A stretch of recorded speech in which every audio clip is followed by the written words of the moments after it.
čia yra ne tik pabaiga Dovydui, bet yra pabaiga jūsų klubui. Didžioji dalis kovotojų išėjo iš KOK ir atėjo pas tave. Nereikėjo tada Taline pasiūsti. Stanionis gavo tiek, kiek gavo pats Eventas. Čia Kavaliauskas atvažiavo, bet nevertas tas undercardas, jo kovas prastas, neįdomu, nepirksiu. Maslabojevas. Tirkščio final boss, jisai sakė darom. O apie Stanionį Kavaliauską green light iš abiejų pusių. Nes jie visi galvos, kad oi Rimkus, lengva kova, ateisiu, pasimsiu diržą. Prašom, anyone. Iš tų pavardžių važiuojam.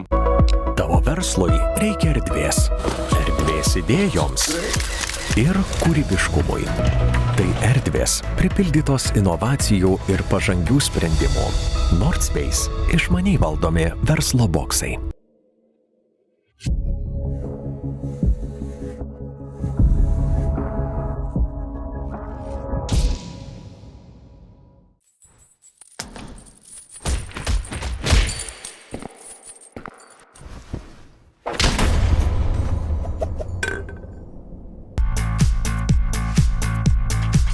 Išjudink savo laimę didžiausiame klube, kur būtum. Sportuok Gym Plus.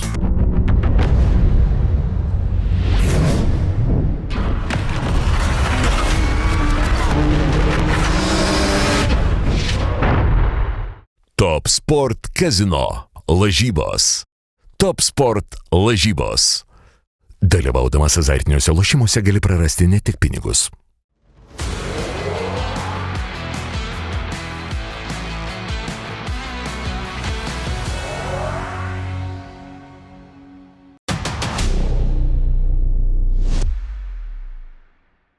Dar vienas podcastas šią savaitę, daug turinio, didelis turnyras mūsų laukia ir pirmą kartą neturėsime, bet Viktorą Getsą, CEO UTMA, Dana White'ą. Žinai, kaip įsivaizduoti paprastam žmogui. Dana White, lietuviškas, žinai. UTMA Dana White. Žmogus, kuris daro visas kovas, kuris apskritai visą organizaciją iš esmės valdo. Ir šiandien tu labiau pats norėjai iš to podcast'o, manau, nei jam buvo kažkokios didelės paklausos. Tu labai norėjai pasišnekėti šiandien apie šitą renginį, ne? Sveiki, vyručiai, visų pirma, tai buvo kažkiek kalbų tarp mūsų, kad anksčiau galbūt reikėjo kažkada, bet vis susikaupdavo tokių dalykų, kur tai tas, tai anas, tai atrodo verta, neverta, toks timingas, bet jo, dabar tai taip. Ir pačiam šiek tiek atrodo, yra tam tikrų, sakykime, kovų, nepasitenkinimų iš fanų, vieniem taip atrodo, kitiem taip, tai galbūt pats metas, gal galim, kaip sakant, apkalbėti tam tikrus dalykus, kas vyksta su koviniu sportu, galbūt apskritai Lietuvoje, o toliau jau ir apie būtent mūsų kūriamą produktą UTMA. Šiaip taip, gana tokia negatyvę nuotaiką, žinai, apie tos dalykus, apie tą heitą, sakykim, su šito renginiu susijusi, galima taip žiūrėti, galima žiūrėti ir į pozityvius pradžių dalykus. Mes ateinam iš šitą renginį po istorinės nakties UTMA 13, kur buvo Stanionio debiutas, kuris atnešė profesionalų boksą, jau profesionalų boksą į UTMA ir į Lietuvą apskritai. Šiaip Stanionį pamatėm, kas buvo čia kosmosas, žinai, buvo tarptautinė organizacija ir UTMA padariusi kolabą Vilniuje debiutas, kur irgi pasišnekėsim, kaip tas ar pavyko ar nepavyko, bet irgi dalykas, kurio niekada nėra buvę, MMA kovos aukščiausio lygio ir dėl titulo taip pat. Ir dabar ateinam į lapkričio 28 dieną, kur UTMA 15, lapkričio 28 dieną, kur turėsim titulo kovą bokso. Tai irgi yra naujas jau, dar vienas kitas levelis, žinai, dar 12 raundų į Lietuvą atvežti. Tai šiaip, nepaisant viso to heito, šiaip kilime ir toliau yra UTMA. Net ir po to, kai atrodė, kad jau čia užkilom labai aukštai, ne, su UTMA 12, kad ir UTMA 10, 11, visi buvo labai dideli renginiai ir dabar dar didesnis atrodo, ta prasme, tas kilimas auga. Tai jo, tai būtent tai yra, kaip čia pasakyt, man tai nežinau, pas mane tai jokių liūdnų nuotaikų, aš tai labai džiaugiuosi penktadienį, tai ir, sakykime, už Egį Kavaliauską, tai labai smagu, iš vis mes anksčiau nei buvom pažįstami, nei nieko, bet, sakykime, Lietuvoje aš galbūt artimesnis su Eimantu ir 3 metus, realiai mes susipažinom su Eimantu prieš 4 metus, Ir tai buvo momentas, kada jisai po kovos su Giasovu negavo kitos kovos. Tai aš buvau su juo gal 3 stovyklose. Aš sakiau, viskas gerai, mes čia pavažinėsim pirmin atgal, bet tai Lietuvoje vis tiek ateis tas metas ir sūdžiau ir įsūdžiau tą reikalą, kad jis turi tą padaryti. Jis pats to labai norėjo, bet tiesiog, kai tavo, sakykime, karjera yra nelokali ir tu priklausai ne tik nuo pačio norų ir tu negali, tai pasirink, kad tai nukovot, yra kontraktai, jis galų gale buvo čempionas iki kovos su Enisu, jisai negali, kad ateiti ir sakyti, aš noriu pakovoti su kažkuo, tai yra, sakykime, ir organizacijų, kuriuom jis priklauso ir daug kitų žmonių nuomonių tame visame reikale, tai kai mes šitą, sakykime, padarėm, turbūt parodėm, kad mes turim absoliučiai tą patį lygį. Aš pats buvau ne vienojo kovoje, paskutinį kartą buvom su Enisu kovoje, ten buvo labai daug lietuvių. Tie patys lietuviai yra ne kartą buvę Utmui ir jie manęs klausė, Viktorai, kas čia vyksta, kodėl čia taip blogai, kodėl čia toks blogas organizuotumas, kodėl čia taip, kodėl čia nėra produkcijos ir kodėl taip yra. Ir, negalima taip sakyti, kad mes kažką darom geriau, taip ten yra, didžiausios pasaulio žvaigždės, tai yra, ta prasme, geriausi pasaulio boksininkai kovoja, matchroom boxing, top rankę, visur ten, bet, sakykime, šituo atveju tai mes parodėm, kad absoliučiai galima tą daryti ir iš paskos gavosi tas, kad įvyko pažintis su Kavaliausko komanda, su jo vadybininku Egiu Klimu ir tikrai dabar viskas dėliojasi gražiai ir mes labai laimingi, kad pavyko suorganizuoti tokią kovą. Tarp kitko, tai Molina buvo vienas iš variantų ir Eimantui, bet pradžiai jis atsisakė, bet aš tikrai suprantu jį todėl, nes tai yra, sakykime, ne tik varžovo rizika, bet yra ir rizika, kad jie nežinojo, koks yra promauteris ir eiti pas promauterį, tai apie kurį tu nieko nežinai, tai yra pavojinga ir ne visi boksininkai, kurie apie savo karjerą galvoja, sutinka tą daryti, nes yra labai daug blogų pavyzdžių. Jo, šiaip 3 metai praėjo organizacijos, kur jinai dabar yra ir kur jinai prasidėjo, didelis labai skirtumas. Taip ir įvertintum, kaip ir norėjai, kad viskas vyktų, ar čia yra geriau nei tikėjai, žinai, kaip tavo akimis vis tiek tu buvai tas, kur pradėjo kartu ten su komanda, žinai, tą organizaciją nuo labai labai mažų patalpų, Labai geras kontrastas gaunasi, žinai, botanikos sodas ir 3-3 tentas ir dabar Žalgirio arena. Jo. Tai truputėlį išsiplėtė. Tai va, tai sakau, ar taip įsivaizdavai, kad nors, kad į Žalgirio areną, kad titulinė bokso kova, kad Stanionis čia kovoja už 3 metų, tada kai pradėjot. Ta prasme, dabar atsižvelgiant.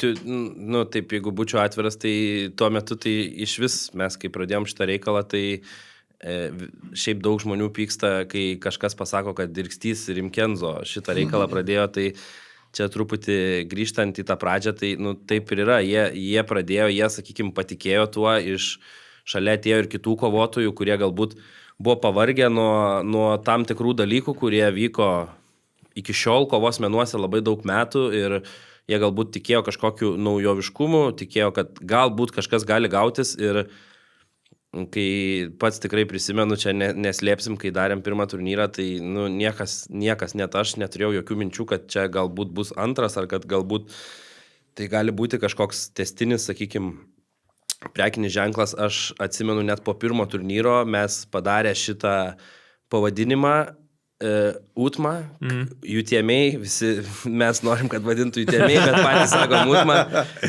Tai mes pirmą dalyką, kurį galvojom apie antrą turnyrą, tai buvo kokį daryti pavadinimą, nes mes tai užskaitėm, kai tai yra vienas, sakykime, renginys ir aš net prisimenu su dizaineriu, kad jisai davė mums pasiūlymus, kokie gali būti pavadinimai kitų renginių ir toliau jau gavos kaip gavos. Editionai tadagi prasidėjo. Winter Edition. Jo, bet turiu meni, kad mes net turėjom tokią mintį, kad Utma buvo pirma ir toliau ten gali būti su Utma žodžiu niekas nesusiję, kad reikia kažkokio kito kabinančio, sakykime, pavadinimo ar kažko, nes tai, vis tiek, kai tu pradedi kažką daryti, tai nieks to nežino, paklausi, nieks nežino absoliučiai, pas bet ką paklausi, niekas to nežino, tai... Ja. Bet šiaip realiai šita organizacija gimė tam, kad Dovydas Rimkus turėtų savo kovą tam, kad galėtumėte ją panaudoti dokumentiniam filmui. Čia taip iš esmės, ar ne? Ne, čia tai tikrai ne. Čia... Ar aš palauk, aš ne taip suvedžiau? Aš galiu truputį papasakoti, kaip visas šitas vyko, tai aš iš visų kovotojų, sakykime, Dovydą tai seniausiai ir pažįstu, mes su juo buvom pažįstami dar tada, kai jisai kovojo Kiaukiai ir aš dalyvavau gal 3 kartus su juo, sakykime, nežinau, vadybininkas, taip jeigu galima sakyti, jeigu Lietuvoje, nors aš netikiu, kad Lietuvoje yra tokios pareigos kaip vadybininkas, galėčiau papasakoti kodėl, bet tada buvo, jisai kovojo su Remigijum Viršila. Tai vyko Alytui per COVID-ą, tai buvo su ribojimais. Legendinė kova, man atrodo. Legendinė kova, jo. Ir atsimenu, kad aš kaip ir dar nelabai gilindaus ir nelabai suprasdavau, bet jis man parodė kažkokių tai dokumentų, aš atsimenu, tada parodžiau savo tėčiui, jis sako, ne, sūnau, čia bullshit, čia yra bullshit. Jo, ten buvo kontraktai, bet ten nebuvo pinigų, ten nebuvo jokių atsiskaitimo tvarkų ir tada aš, sakykime, uždaviau klausimus, kodėl taip yra, kur čia, kas ir panašiai ir man pradėjo daugiau pasakot ir, sakykime, gal Dovydas buvo tas vienas, kuris nebijojo atskleisti, kiek yra tiesos ten, sakykime, su nemokamais pinigais, su tai, kad honorarus pakeičia po kovų pagal tai, kaip sukovoja. Ir po Viršilos kovos jisai gavo pasiūlymą iš One Championshipo ir mes, kaip čia pasakyti, ėjom link to, kad pasirašyti tą sutartį ir kovot One Championship'e ir One Championshipas jam iškėlė sąlygą, kad jis turėjo kovą Kiaukiai suplanuotą, bet mes pasakėm, kad neturim kontrakto, nes niekada jis ir neturėjo jokio kontrakto, kad jeigu laimi, kontraktas įsigalioja. Ir mes nuvažiavom į Taliną, tai buvo Talinė, jisai, nepamenu jau pavardė, su kuom kovojo, bet jisai nokautavo tą bičiuką ir tai buvo mano, sakykime, apskritai kovinio sporto pirmas kažkoks tai, nežinau, apsireiškimas, tai Sportas LT pranešti šitą naujieną, kad po kovos, sakykime, tai būtų išannouncinta ir aš tą padariau ir viskas, kas buvo po to, tai jau buvo labai baisu ir labai negražu, kas vyko ten, nes aš asmeniškai kaip jaunas žmogus, sakykime, kažkiek dar ir būdamas krepšinėje galvojau, kad tada, kai tu esi Kiaukiai kovotojas ir tu gauni ant stalo One Championship pasiūlymą, ne tik tu džiaugies, bet džiaugiasi ir treneris, ir organizacija, kurioje tu buvai, ir visas Lietuvos kovinis sportas, visi už tave turi džiaugtis, nes tu ten patekai, ten nėra lietuvių, tu ten patekai. Ir aš irgi buvau su tokia mintim, kad po turnyro mes džiaugiamės ne tik pergalę, bet mes džiaugiamės jauno lietuvio, kuris galbūt tuo metu One Championshipas sužavėjo ne tik savo talentų, bet ir sugebėjimais už ringo. Ir tada ten buvo istorijos, mes ir iš viešbučio buvom išprašyti ir kaip sakant, ant 3 raidžių buvau pasiūstas. Ir tada turbūt ir gimė tas dalykas, kad aš pamačiau, kaip viskas yra blogai, nuvažiavau su Dovydu į One Championshipą ir pamačiau, kad čia yra viskas tas pats, tiesiog skiriasi 2 dalykai. Pirmas, tai skiriasi kovotojų lygis, tai čia normalu, tai didesnė rinka, Azija ir taip toliau. O antras, tai kad viskas, kas daroma aplinkui, kaip elgiamasi su kovotoju ir kaip, sakykime, viskas vyksta daroma su meile. Su meile, su energija, darbuotojai yra motyvuoti, ta prasme, komanda yra motyvuota pasirūpinti kovotojais, ne tik kovotojais, bet ir jų komandom. Mes, pavyzdžiui, kai buvom One Championship'e, tai ten reikėjo testuotis 3 kartus per dieną nuo COVID-o. 3 kartus per dieną. Tau darydavo testą ryte, per pietus ir vakare. Tai ten buvo uždaryti aukštai, negalėjai judėti, bet tai buvo taip profesionaliai viskas padaryta ir aš tiesiog pamačiau, kad yra niša, yra, ta prasme, kaip čia pasakyti, yra niša ir konkurentų nėra, tada nuėjau pas kitus pasiklausinėt, jie sako, čia visi darė, padaro po turnyrą po 2, neuždirba pinigų ir baigia. Ir aš tiesiog tame mačiau, kad nėra būtina uždirbti pinigų pirmą dieną, nėra būtina pinigų uždirbti ir 3 turnyrą ir mes tokios vizijos laikomės iki dabar. Tai... Šiaip tu, Martynai, tų tokių vienkartinių organizacijų turėjai būti matęs, vis tiek, kaip sekas, vis tiek sekėjai tą sportą visą laiką ir apie jų tėmiai. Kad kai išgirdai, irgi atrodė, kad čia toks jausmas, kad čia dar viena tokia vienkartinė, ar tu matei, kad čia jau kažkas kito? Tai aišku. Nu, toks ir buvo, dėl to, kad šalia tos kitos organizacijos būdavo vis po vieną, po du renginius atsidurdavo. Čia dar nuo pat senų, ten nuo tokių 20 laikų čia. Ir tas pats, kurį Egis Klimas, kurį pamatysim, jis irgi čia buvo apsireiškęs, buvo Bigger is Better turnyras tenais. Kovojo ten didelės irgi žvaigždės iš Latvijos, iš Lietuvos, sunkiasvorių suvažiavę, bet viskas būdavo vienas eventas, antras eventas, užsidarom. Net ir šalia UTMA buvo dar viena organizacija, kuri Klaipėdoje turnyrus darė. Man atrodo, nepersilenkė laiką ar persilenkė, aš dabar nepamenu. Lyg ir tuo pačiu metu. Apie Blade Fights. Jo, apie Blade. Irgi buvo geras tipo turnyras, viskas super, bet irgi užsibaigė. Po 3, man atrodo, eventų. Ir kai lygiai taip pat, kai aš pamačiau, kad tuo metu dar dirbdamas sporto žurnalistu LRT, kai pamačiau, kad atsirado tas pats pirmas Unique and Talented Martial Artist ir žiūriu ten Rimku su savo kreminiu kostiumėliu ir dirkstys tenais po jau face-offina visą kitą, aš galvoju, nu gerai, nu, tu pasidarys vieną turnyrą ir viskas. Nu. Šiaip daugas turbūt nesprato, kad čia ne Jungle Kingas kažkoks vyksta, nes ta prasme, tuo metu buvo Jungle Kingas, kuris buvo užsisukęs, jo, tuo metu Dominikas buvo jo veidas, žinai. Aš net nežinau, kiek žmonių suprato, kad čia kitas kažkoks renginys, žinai. Tas veikia ir kitas dalykas veikia. Aišku, man iš karto, kai aš visą kardą pamačiau ir kai ten buvo ir tokie žmonės kaip Danilo ir taip toliau, jau truputėlį kitaip pažiūrė, dėl to, kad neteitų jisai į bet ką, bet tikriausiai pasimatė tas tęstinumas tada, kai kažkur jau 3 įvyko renginys. Va tada supranti, kad jeigu pirmus 3 išplaukė, tai gal ir 4 išplauks. Ir tada jau tu gali žiūrėti, nes tada ir istorijos atsiranda ir visa kita, bet tie pirmi 3, tai,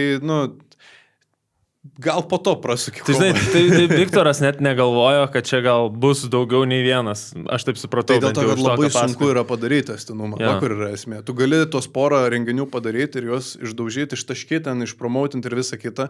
Bet kas iš to, jeigu tu neturėsi jokios bazės, ant kurios galėtum statyti toliau.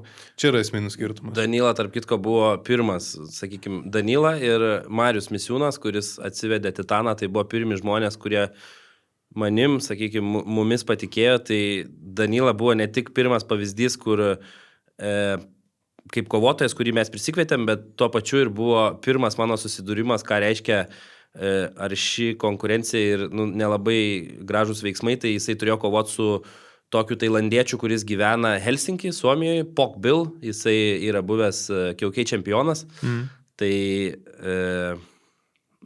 pasirūpino, kad nebūtų tos kovos. Tai ir aš tą sužinojau kaip įmanoma vėliau, nes toks ir buvo tikslas, kad aš sužinočiau tą kaip įmanoma vėliau, tai tada pamačiau, kad nelabai čia draugiščių yra kažkokių, nors mes atvirai pasakius nekartą esame mėginę užmegzti draugystę, kadangi jeigu pažiūrėtumėt į pasaulinės tendencijas, tai didžiausi eventai sporte ir koviniam sporte vyksta tada, kada yra collab eventai. Tada, kada atvažiuoja žvaigždės iš vienos organizacijos, iš kitos, jie kovoja vienas prieš kitą, įvyksta didelės kovos. Tai čia kaip mečrumas su Topranku. Mečrumas su Topranku, kiek kartų ten jau man kartais atrodo, kad tuoj turėtų duoti ir patiem promauteriam vieną pasidaryti mėgėjišką kovą. Toprankas biški per senas. Jo, Toprankas biški per senas, bet tai ir mes tikrai esam ne kartą tą mėginę, bet dėja gaila, kad taip yra, sakykime, ir 3 metus tikrai susidūrėm su tokiais dalykais, kurie, nėra labai malonus. Bet jūs esate mėginę daryti kolabą su KOK? Mes esame mėginę apskritai su jais kalbėti ir ten aš esu mėginę skambinti ir man sakė, kad mes susitiksim ir pakalbėsim ir vėliau mane užblokavo ir siuntė grasinamas žinutės. Mūsų istorija, ta prasme, tų 3 metų, aš čia galėčiau pasakoti 5 valandas, bet tiesiog tas nėra ir tiek įdomu, dabar jau, sakykime, praėjo, visi žino, visi mato tą rezultatą, bet šiaip tokių dalykėlių, kokių yra buvę, tai yra labai... Žodžiu, nedraugiški santykiai. Jo, labai. Tai tas yra liūdna, nes čia dar, kaip pasakyt, mes neslepiam, mes aiškiai demonstruojam net šitam podcast'e, kad mes esam verslas. Mūsų tikslas yra finansinė nauda ir tą finansinę naudą mes suteikiam kovotojams, sakykime, tai Lietuvos kovotojams pagrindinė, nes tai yra kitoj pusėje organizacija tarsi deklaruoja, kad jie turi federaciją, kad federacija turi tikslus nesiekti pelno. Ir aš manau, kad šiek tiek mąstymas mąstymas ir juridiniai tikslai stipriai prasilenkia, tai dėl šito labai gaila, bet yra kaip yra ir Ir, nežinau, linkiu jiems sėkmės, galbūt jie suras kažkokį kelią, kai tą kelią surastų, tai mes esam nusiteikę tikrai kovot, jeigu nori prieš mūsų kovot, tai prašom, o dar į tą pačią temą pridedant, daug mes matom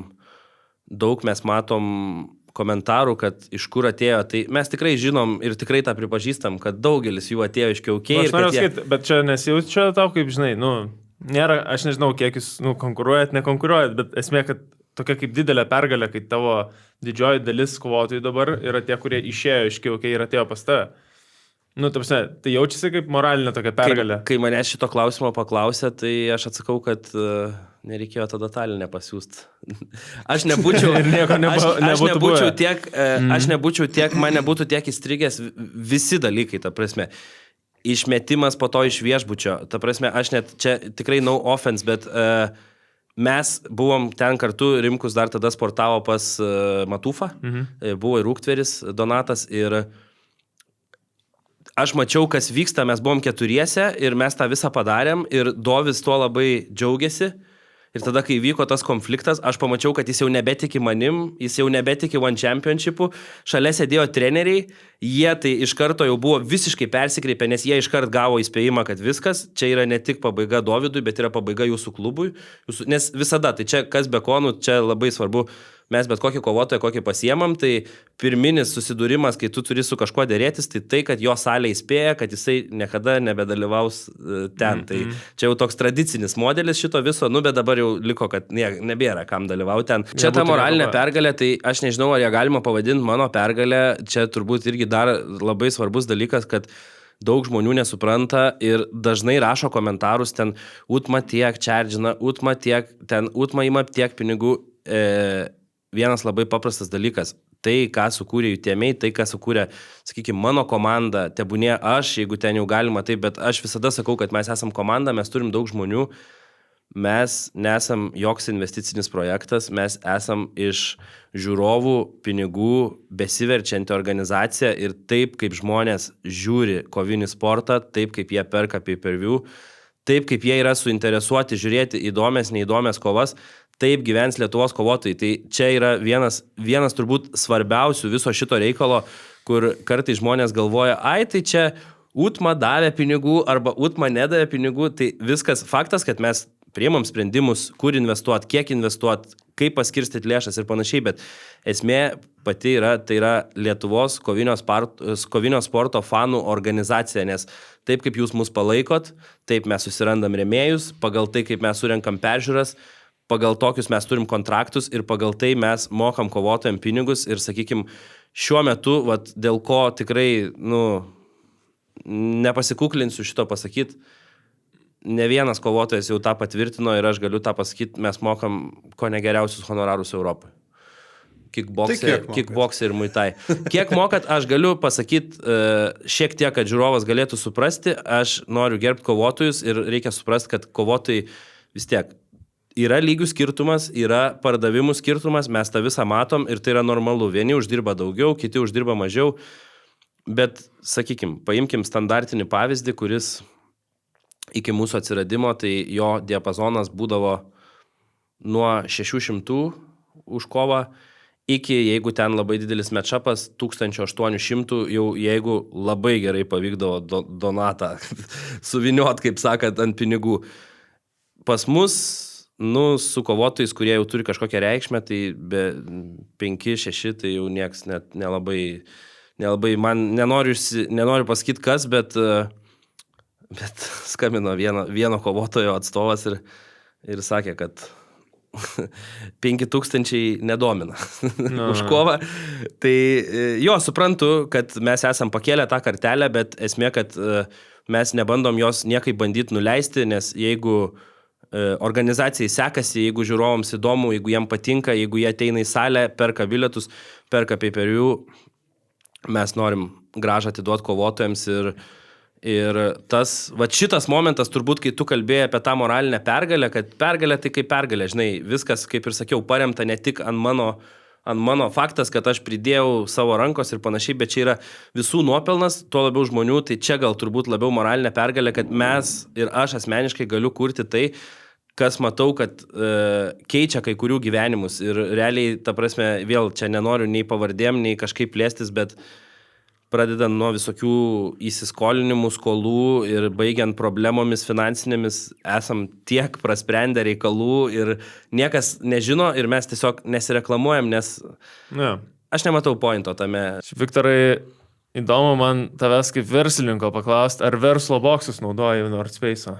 Jo, tai naudojam mūsų partneriai Nordspace'as, tai labai mums praverčia, mūsų grinai toks modelis yra, kur labai tinka tam, labai patogi vieta, privažiavimas, tai kam reikia kažko panašaus, tai neieškokit nieko.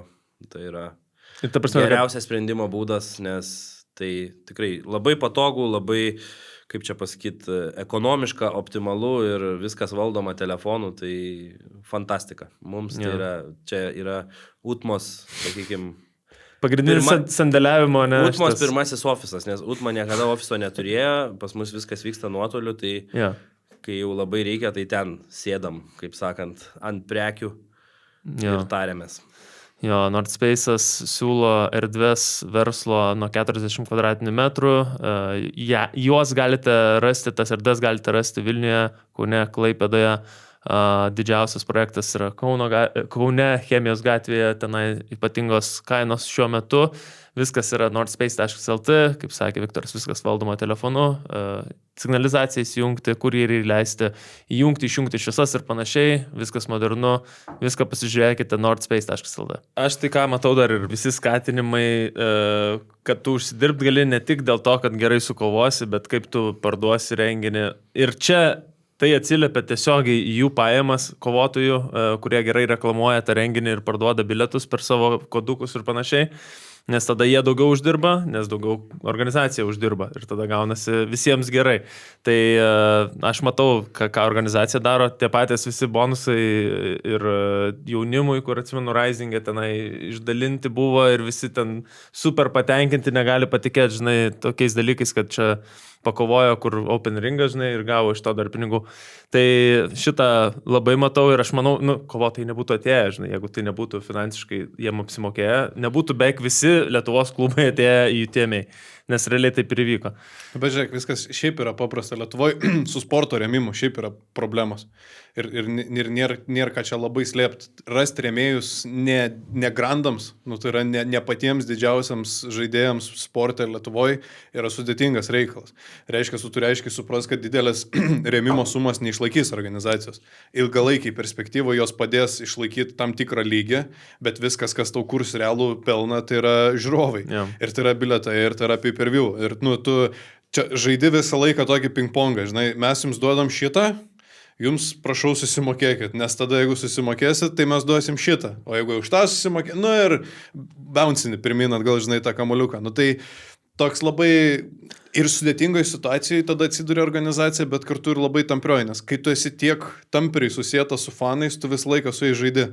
Kaip tu jiems gali kažką padėti maloniau paduoti ir kaip tu jiems pasakysi, kad dėl to ir daugiau reikia, žinai. Ir visą laiką tampimas, nes užsienį ten visokios didžiosios kavinės organizacijos, jos turi tiek didelį išplėstą verslo modelį, kad jiems labai daug kas neša pajamas. Filmai, dokumentikos, transliacijų pardavimo teisės, rėmėjai, arenų ilgalaikiai susitarimai, arenos rėmėjai ilgalaikiai susitarimai, ir visa tai sukuria tą finansinį lauką, ir tada tas žiūrovas ir jo kiekvienas kasdienis sprendimas nebeturi tokio, žinai, svorio ir įtakos. Čia tas ryšys yra artimesnis, nes tokia yra Lietuvos sporto rinka. Ir mastelis kitas, žinai. Tai būtent. Amerikoje pay-per-view kiek parduoda. Ir kiek eventų įvyksta, apie ką tu kalbėjai. Jo, tai va, žinai, dar tas. Šiaip, žinai, pavyzdžiui, man įdomu, Viktorai, procentaliai nereikia tiksliai skaičių įvardinti, pavyzdžiui, žiūrint į Eimantą Stanionį, kuris turėjo čia kovą, kuriam reikėjo turbūt sumokėti nemažai, kad jis čia kovotų. Aš žinau, kad jisai yra artimas organizacijai ir turbūt tikrai pasiėmė kažkokią kaip, nuolaidą, tokia kaip nuolaida, žinai, jisai kovojo už mažiau pinigų. Kiek procentaliai maždaug jisai mažiau uždirbo, negu būtų Amerikoje kovojęs? Nežinau, ar Stanioniui, pirmas dalykas, tai nežinau, ar pirmas rodiklis yra pinigai. Čia labai svarbus momentas, nes tokį, kokį jį mačiau po kovos ir šiaip dabar pastaruoju metu, kiek pasiskambinam kas savaitę, Tai kad jisai rūpintųsi savo, sakykime, buities reikalais, nes visada man bus kova, aš turiu ruoštis. Ir būdo labai sunku bendraut, labai, jis toks, kaip čia pasakyti, jeigu jam yra kova, tai jam yra kova, jam nieko nėra aplinkui, jam yra kova, tai aš nemanau, kad čia vaidino pinigai, nes jis tikrai turėjo tą svajonę ir čia nebuvo apie pinigus, bet tuo pačiu tai nieks jo nenuskriaudė, jisai, manau, laimingas ir viskas gerai ir vėlgi. Jisai gali dėkoti, jau sakė vieną kartą, aš galiu pasakyti, tai viskas yra apie žmonės. Niekas netėjo ir niekas jam nieko nepadėjo ant lėkštutės. Vienintelį tai, ką mes jam padėjom ant lėkštutės, to, kad mes jo rūpinomės visą pasiruošimą ir mes ėjom ir atvedėm jį iki kovos, sakykime, su promotionu, filmavimais, marketingu ir panašiai. Tai čia mes įdėjom savo, bet daugiau mes jam nieko nepadėjom ant lėkštutės, viską padėjo žmonės, kurie atėjo į salę, kurie pirko transliacijas ir Aš atsimenu, kad kai ta kova buvo jau planuose, jau buvo tie darbai daromi, kad įvyktų Stanionio debiutas Lietuvoje, tu turėjai didelį tokį hypą viduj, galvojai, blemba, čia susprogdinsim su šituo, žinai. Kainos buvo atitinkamos, vis tiek atrodė gerai, Stanionis atvažiuoja, žmonės norės pamatyti ir taip toliau.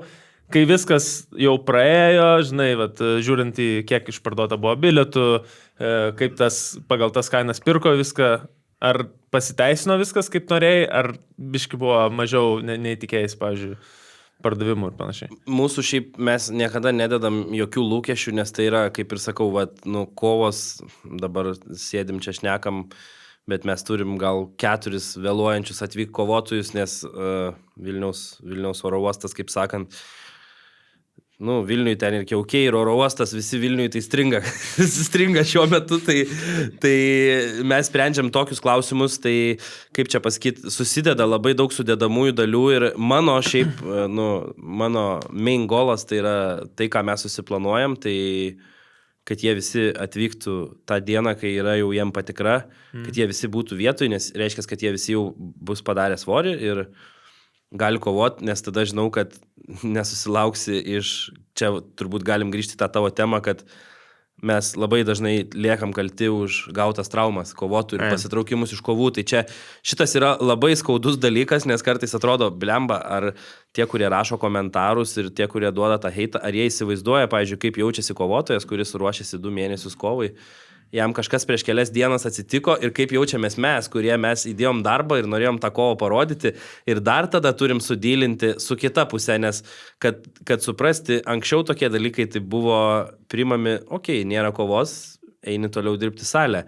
Dabar, kaip mes jau kalbėjom apie pinigus ir kad kovotojai tikrai tą jaučia, tai pas mus grįžta prašymas, kokia bus kompensacija už tai, kad nevyksta kovos ir mes jas mokam ir vėlgi, neviešinam to, nes nematom, mes tiesiog mylim visus kovotojus, realiai, Lietuvos visus, kurie nori kovoti, kurie nori eiti į kovas, kurios yra vertos iššūkių, kurie nenori kažkokio lengvo kelio ir norim jos tiesiog parodyti auditorijai, kurią turim, vienas iš tokių pavyzdžių, tai yra Nauris Bartoška, tai jo niekas Lietuvoje nežinojo, žinojau tik turbūt aš, nes aš jį sutikau. Barisas turėjo dar žinoti. Barisas, jie draugai jo.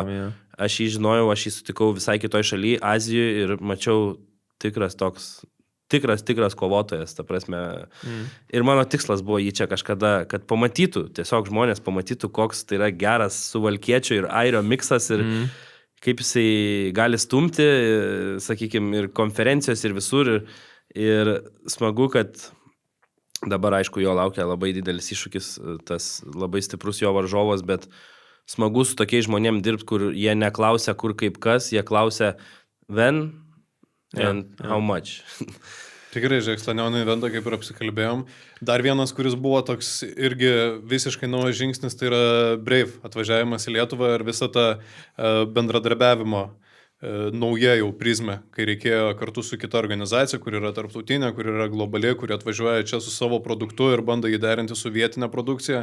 Tai yra dviejų tokių pasaulių susidarimas. Ten buvo, žinai, 2 dalykai. Viena, pirmą kartą organizacija į Vilnių atvažiavo, tai irgi yra naujas iššūkis, nauja arena, nauji žiūrovai, visiems truputėlį demografija keičiasi. Kitas dalykas – MMA kovas. Dėl to, kad tai buvo Brave yra MMA organizacija, akivaizdu, kad visas eventas bus MMA kovas. Šitie 2 aspektai. kuris atrodė sunkesnis? Ar į Vilnių atvažiuot, ar išpėšt visą eventą grinai iš MMA kovų, kai šiaip UTMA viską remia kickboxu ir muay-thai mišinį? Su MMA kovom mes apskritai turim tokį, nežinau, keistą santykį, nes kiek bandom, tiek nesiseka. Tikrai, nuoširdžiai bandėm ir su vienu, ir su kitu kovotu, ir UTMA prieš tai buvo, ir buvom kažkada jau tikrai gerų kovų sudėlioję, ir tikrai, susitarę su varžovais, kurie yra aukšto lygio, ir buvo atšaukta kova, tada reikia pakeisti, jau reikia tikrai silpnesnių kovotojų, ir vėl gaunam strėlių, ir vėl mes tą jaučiam, ir atrodė, kad Breivas yra tiltas į, sakykime, parodyti, kad ir MMA gali vykti, bet mano nuomonė, mes nelabai toliau koncentruosimės ties MMA dėl labai paprastos priežasties. Dėl to, kad mes šiaip kaip organizacija, kickbox ir muay-thai siekiam ekskliuzyvo su savo kovotojais, o MMA kovotojai, aš suprantu, apie ką svajoja MMA kovotojas. UFC, 3 raidės, UFC. Ir jeigu aš, ar ten mes UTMA darytumėm MMA kovas ir užaugintumėm kažkokią žvaigždę ir jisai gautų ar Cage Warriors pasiūlymą, ar to pačio UFC, aš niekada gyvenime negalėčiau eiti prieš save ir sakyti, kad pasilikim jį čia, nes jis mums uždirba pinigų ir jis mums naudingas ir neleiskim jam eiti. Todėl aš akivaizdžiai suprantu, kad kiekvienam MMA kovotojui mes esam vienas, arba užsidirbti pinigų, arba tarpinę stotelę. Niekada negalės į mus žiūrėti kaip į galutinę savo karjeros stotelę, kaip, tarkim, tikrai gali daryti UTMA kovotojai, tikrai mes kai kuriems galim būti galutinę karjeros stotelę, sakykim, kur jie gali ilgą laiką kovoti. Ir tiesiog norėjosi pabandyti. Atėjom į Vilnių, taip pat vat, ir Tomas Pakutinskas, tai buvo įdomu pasižiūrėti, pasitikrinti, gaila, kad ta kova taip gavos, nes jisai vis tiek Lietuvoje vienas talentingiausių MMA kovotojų, gal jis jau vyresnis ir kaip matė, ten jau ir karjerą norėjo baigti, bet gavos ten kaip gavos. Ir toliau kaip ir neplanuojam sėti, bet šiaip manau, kad viską ten neblogai padarėm ir buvo ir jaunų kovotojų, tas pats Emilijus Kaganovičius, džiaugiuosi už jį, nes jisai įsirašė pergalę savo rekordę ne kažkur, o Breivo organizacijų, ir jeigu jisai tinkamai dėlios savo karjerą, tai jam vieną dieną tas duos naudos, nes jo bus backgroundas ne iš kažkur kovų, o iš normalios, stiprios organizacijos. Tai mes savo tikslus kaip ir įvykdėm, su Vilnium susipažinom, pamatėm, kas yra ne taip, ir sausio 31 sugrįšim į Vilnių, ne? Truputį su kitokia programa, ir manau, kad sostinė truputį kitaip reaguos, negu reagavo į Brave turnyrą. Nes mano didžioji problema buvo, kad UTMA save pasistatė per tai, kad yra įdomios kovos žmonėms, nes mes žinom kovotojus, mes žinom šitas asmenybės ir turim tos veidus, kurie kovoja vieni su kitais, tai dažniausiai 2 lietuviai. Ir Brave turnyro metu realiai lietuvių buvo, tarp lietuvių 2 kovų, kad būtų kova tarp 2 lietuvių. Iš vis tokios net nebuvo, turbūt, nes didžiausia, viena pusė visą laiką būdavo iš Breivo vos ne, o kita pusė geriausi Lietuvos MMA kovotojai, kokius galim pasiūlyti. Ir ten trūko tiesiog vardų realiai, trūko to atpažinamumo ir dėl to aš galvoju ir neparsidavė tiek, gal kiek norėtasi buvo, ir sudomėjimo mažiau buvo, plus MMA. Plus pirmą kartą Vilnius. Man atrodo, kad tai biški buvo nueita nuo to, kas padarė UTMA didžių dalykų, žinai, Lietuvoje. Bet kiek tu laiko, žinai, išbūsi tik tais virdamas savosios sultise, pavadinkim taip. Taip, tai yra bet tai, kas dažniausiai pritraukia. Kas veikia. Jo, bet, žiūrėk, jeigu taip iš toli pažiūrėtų, ne, schema suveikia paprastai. Tu turi kovas tarp lietuvių, kuriuose laimi vieni ar kiti ir taip išsiaiškina, kurie yra geriausi. Ir tokiu būdu jie susikūrė savo vardą. Nes aš įveikiau kitą lietuvį, aš įveikiau antrą lietuvį, trečią, aš dabar geriausias Lietuvoje ir dar ir, žiūrėkit, gal ir pasaulio aš esu gan neblogas, ne? Jau tu išsiskerdėjai savo svorio kategoriją, dabar tau reikia kažko daugiau. Tai tu negali tikėtis, kad visą laiką, žinai, lietuviai tarp lietuvių. Ne, tai aš nesakau, vien lietuviai su lietuviais. Kitą vardą. Tai, ką tu apibūdini, yra būdas žmogui Lietuvoje susikurti auditoriją. Jeigu tu įveiki kitą lietuvį, kuris lygiai taip pat geras, tu Lietuvoje tampi žinomas. Tada tau laikas tikrinti su kažkuo kitu. Bet aš žiūriu iš kovotojo perspektyvos, aš žiūriu iš organizacijos perspektyvos ir žiūrovo perspektyvos. Bet iš sirgaliaus lygiai tas pats perspektyvos. Kaip tu gali pamilti kovotoją, jeigu jis nelaimi? Ne, jeigu nelaimi, tai aišku, kad nepamilsi, bet Tai aš jisai turiu laimi omeny- prieš lietuvius, Jo, ne? Ir jo. tu jį tada atpažįsti, nes tu galbūt pažįsti vieną lietuvį arba kitą lietuvį, gal čia nukirto Bet mano mėgstamą aš ką lietuvį. noriu pasakyti, tai, bet šitam kitam renginį, Breivo tam, mes turėjom lietuvius, kurie niekada nekovojo jų tėmiai. Va tame Nes buvo tai yra problema. visai kita Dėl to, rinka, kad nu, tai tai yra yra kitas MMA sportas. kovos, yra visai Tai kita va, rinka, tai va, taip. va. Tai va, ten buvo problema. Iš kitos pusės pozityvūs dalykai, pamatėm, kad nesam kažkur čia toli nuo to Breivo pagal productioną, pagal tuos vidinius dalykus, kuriuos matai iš behind the scenes, žinai, kad tu matai, kad realiai viską darom tam lygi arba net aukščiau kai kuriuose dalykuose ten, su šou susijusius. Tai jo, aš manau, kad buvo gerai pasibandyti, bet to pačiu aš sakau, man atrodo, kad arkliukas jų tėmiai yra tas, kad mes turim tuos savo personažus ir kuriuos developint reikia, aišku, ir kuriuos reikia vis matyti daugiau. Tiesiog, matai, ir MMA tą patį gali daryti, tiesiog tai yra sudėtinga. Viktoras teisingai ir sako, tu niekada nesukursi čia kažko tokio, kas numuštų juos nuo kitų, žinai, organizacijų, nuo UFC, nuo kitų didžiųjų ir taip toliau. Niekada negali tapti tiesiog galutiniu tikslu ir to norėtų, tai arba tu turi siūlyti kažkokias kosminės sąlygas, kurios ten, tiesiog būtų nepamušamos, sakykime, arba tiesiog, mano tai asmeninė tokia nuomonė, net ir jų tėmiai, taip mes ten turim kontraktus, turim su kai kuriais ir ilgalaikius ir panašiai, bet jeigu ten, nežinau, yra kovotojai, kurie man yra sakę, kad, mano initial goal yra Glory, tai aš žinau, kas yra Glory yra mano akimis nueinanti organizacija, mažai pinigų mokanti ne savo didiesiams vardams, jie daug moka tik dideliems vardams, bet kiti turi, jam geriau yra kovoti 4 kartus mažiau pinigų, bet jis nori kovoti Glory, nes šiuo metu tam kovotojui Glory tiesiog labiau imponuoja tuo, kad, aš nežinau, kiek metų jie egzistuoja, bet tai, kad jie yra daug metų Europoje įsitvirtinusi organizacija ir jam tiesiog kaip kovotojui labiau veža kovoti po tokią vėliavą, nei kovoti už didelius pinigus, sakykime, už didesnius pinigus. Pagal tai, ką kalbė Viktorai, atrodo, kad jų tėmiai tokia vizija yra tapti tuo tokiu tiesioginiu vos ne konkurentu tam pačiam Glory. Tai prasme, Europai būti top, nes dabar sakai pagal pinigus, gal jau yra, ne, bet turiu omeny pagal statusą, pagal tai, kur kovotojai nori kovoti, koks yra kovotojų baseinas, tas, kokie ateina iš skirtingų Europos šalių. Dabar užsieniečiai, kurie atvažiuoja, vis tiek yra, limituotas jų skaičius ir kažkiek, akivaizdu, kad yra iš vieno managemento timo daug tų kovotojų, ne. Tai vis tiek yra tikslas jų tėmiai, kad kažkada bus ta tokia Europos top, ar taip negalvoja? Ne, tai faktas, kad galvojam ir apie globalumą galvojam ir apie, sakykime, plėtrą į kitas šalis, bet yra tam tikri niuansai, tas pats, sakykime, Glory, tai yra ne viena gerai Europoje dirbanti organizacija, yra jų ir daugiau, bet šiaip grįšiu prie to pačio, pasaulyje nelabai egzistuoja daug organizacijų apskritai koviniam sporte, kurie uždirba pinigus. Tai faktas, boksas tikrai uždirba. UFC uždirba. Ar yra daugiau MMA organizacijų, kurios gali sakyti, kad mes uždirbam pinigus, tada juos investuojam ten į kovotojus, į veiklą ir mums lieka.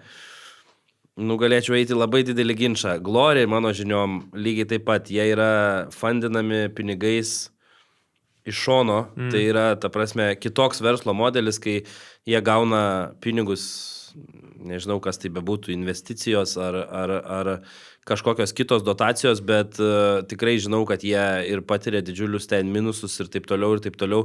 Mes pasikartosim, labiausiai laikomės ant žiūrovų, ant pirkėjų, ant bilietų pirkėjų, ant pay-per-view pirkėjų, tai tiesiog šiai dienai matom, kad jeigu mes eisim į globalią rinką be kažkokio aiškesnio ir didesnio plano, būtent skirto tai rinkai, tai lietuviai nepaveš. Ačiū lietuviams, kurie jau dabar gerai pasirūpina Lietuvos kovotojais. Tai čia kiekvienas, kuris žiūri, turi tiesiog pasakyti, net ir šitą podcastą, kad jūs pažiūrit, pridedat jūsų, tai jūs prisidedat prie visko. Jeigu net ir parašysit po šito podcastu, kad pay-per-view nepirksit, tai ir nepirkit, bet parašėt komentarą, išpopins video kažkam, kažkas kitas pamatys ir galbūt tas kitas bus mūsų naujas klientas. Tai mes šito absoliučiai nebijom ir suprantam, kad kartais tai būna, žmonės nenori, žmonės pyksta dėl kažko. Tai... Viktorai, girdėjai apie Bolygo? Tokį. Teko girdėti. Bolego, gal labiau reiktų sakyti. produkcija vyriškai higienai.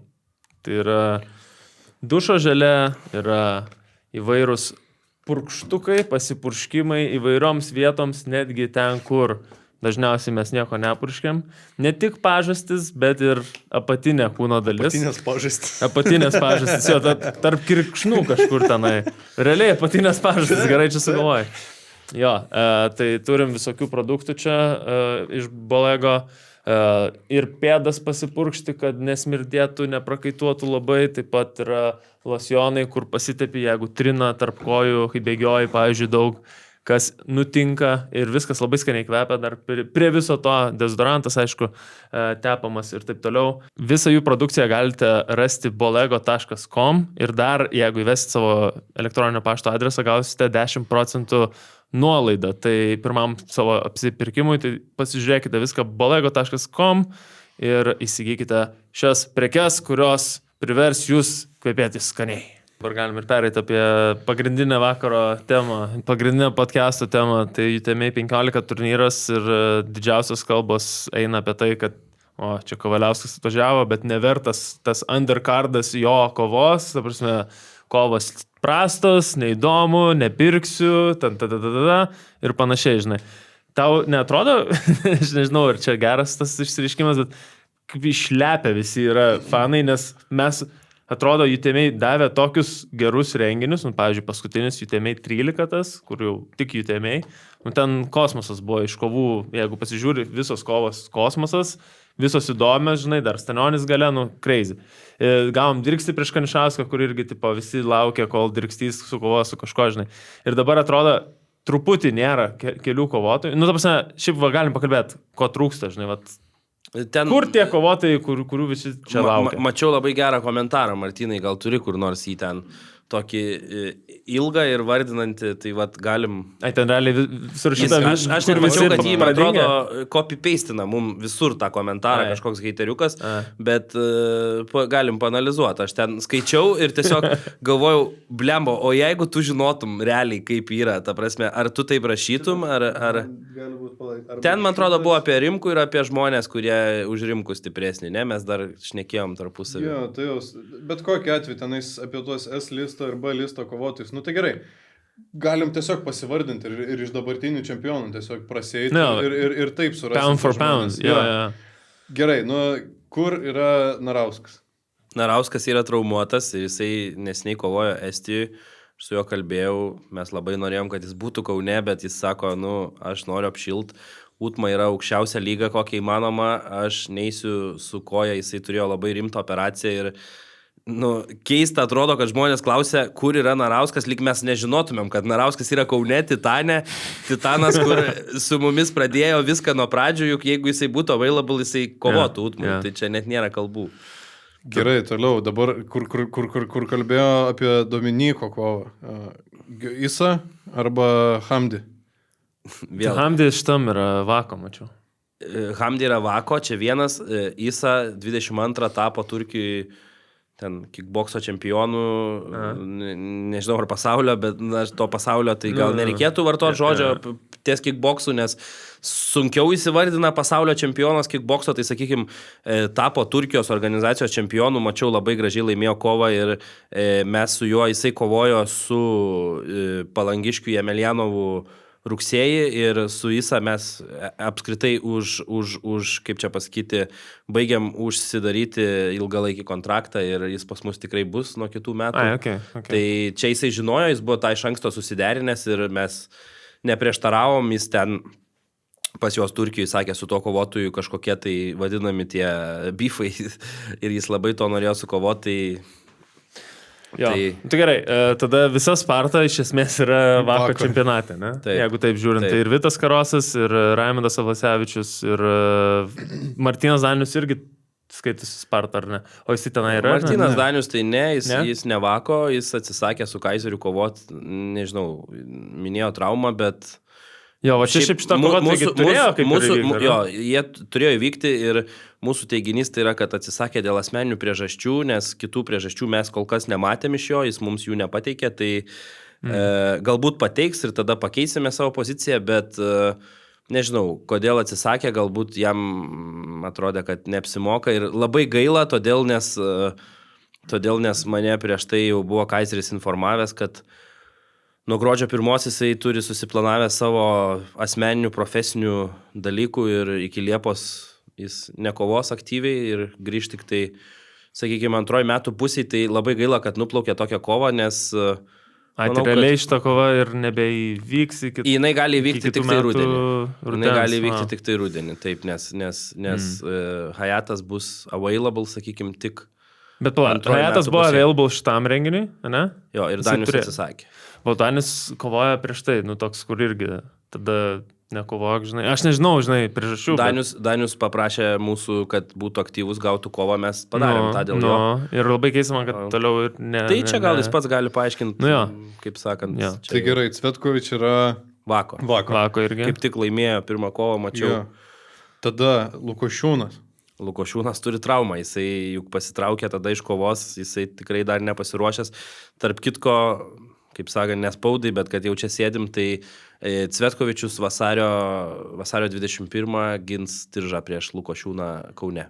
O, visgi spaudai. Tai va, čia yra done deal.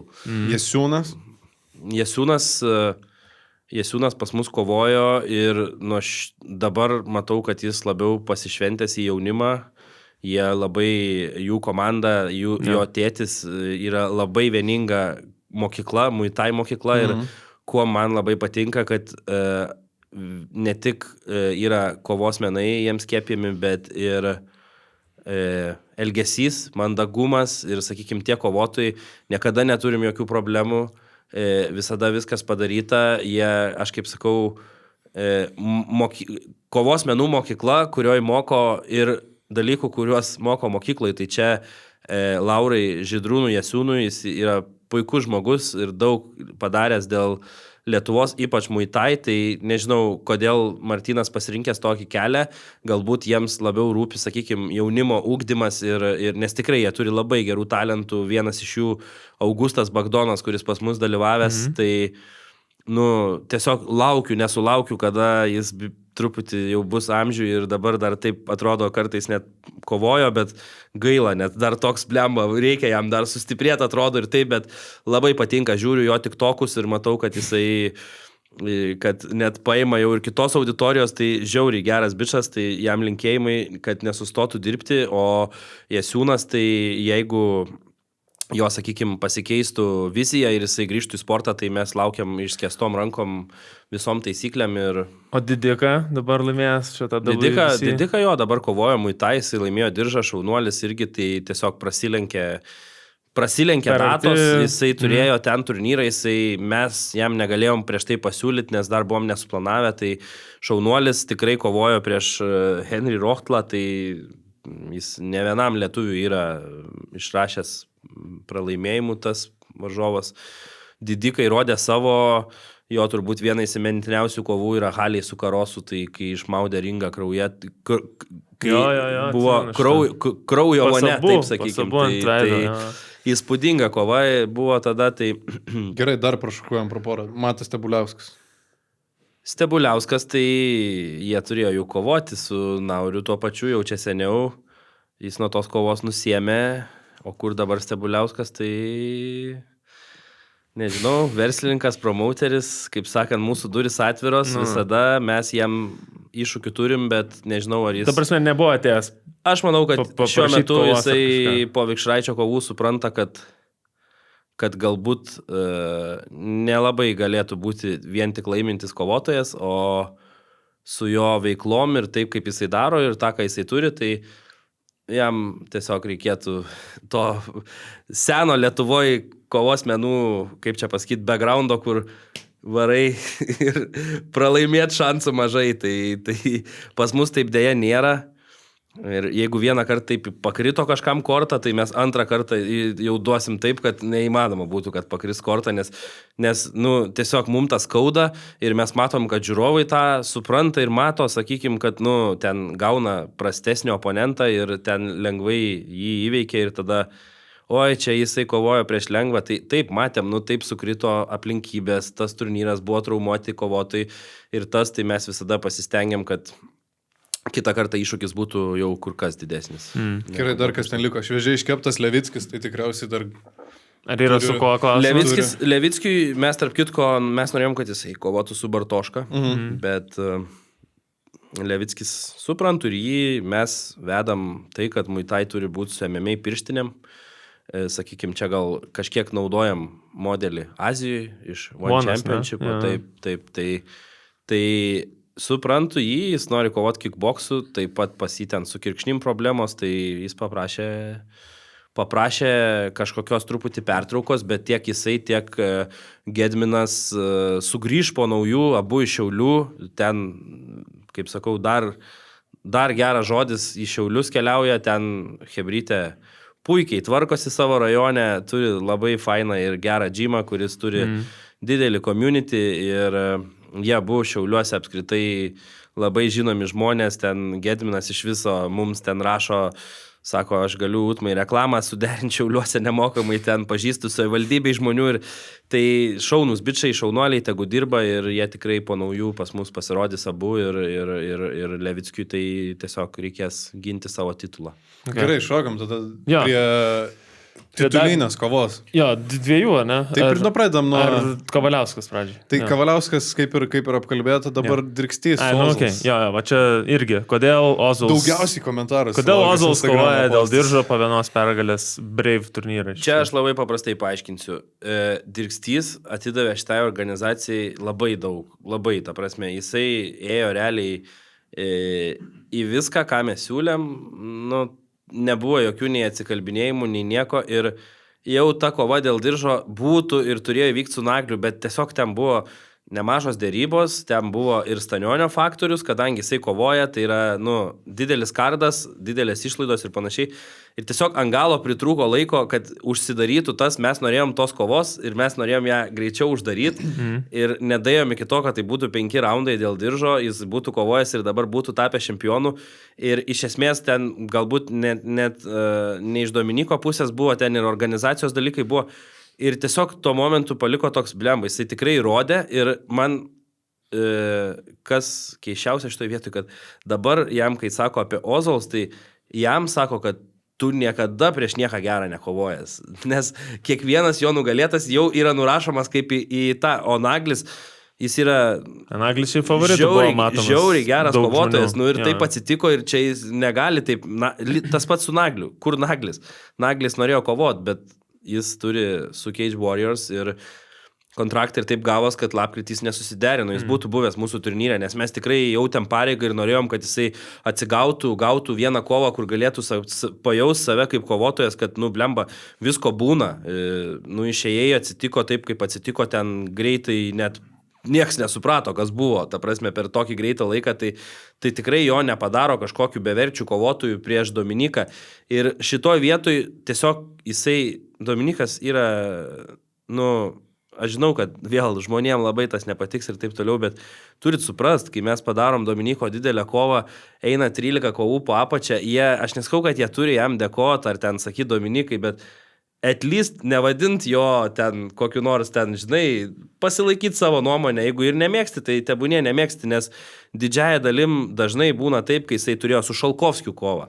Kai jisai turėjo su tuo pačiu Nagliu kovą, tai jisai daro labai didelę įtaką organizacijai, pardavimams ir tai daro dar didesnę įtaką kitų kovotojų, sakykime, geroviai ir taip toliau. Tai aš tiesiog manau, kad jis buvo vertas šito šanso ir šiuo metu, kaip ir sakiau, tas pats Naglis, revanšo taip greit nedarysi, Isa yra ir truputį ne to svorio, nors jisai ir sutiktų, Narauskas ten, kur visi nori, bet jis irgi mažesniam svorį ir tiesiog nesusidėjo aplinkybės ir mes matėm Ozolą, jisai tikrai gražų nokautą padarė, yra Latvis, mes tikrai domimės Latviais, matėt pas mus ir Čerkesovą, po naujų metų mes planuojam pristatyti 8-tuko idėją, kol kas derinam sąlygą su kovotojais, bet norim, kad būtų 8-tukas, kuris būtų jungtinis Lietuva, Latvija, Estija, 8 stipriausi kovotojai susitiktų tarpusavį ir tiesiog iš to žiūrėjom, kad tai yra Latvis, jis ką tik po šviežios pergalės, mes jam galim duoti šansą,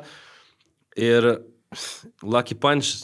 Lucky Kas bus, jeigu Ozols, sakykime, parodytų, kad nėra jisai toks prastas, kaip visi galvoja.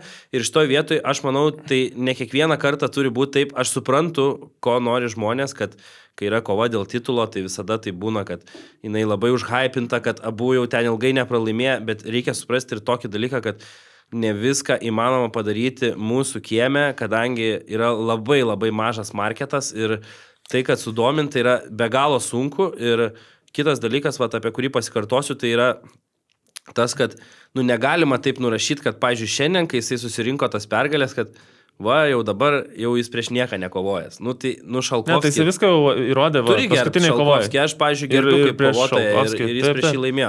Prieš Kanišauską, tai aš manau, čia paprasta nuomonė ir visų pirma, tai ringe reikia kovoti, nieks jam to diržo dar nedavė, jis turi jį iškovoti.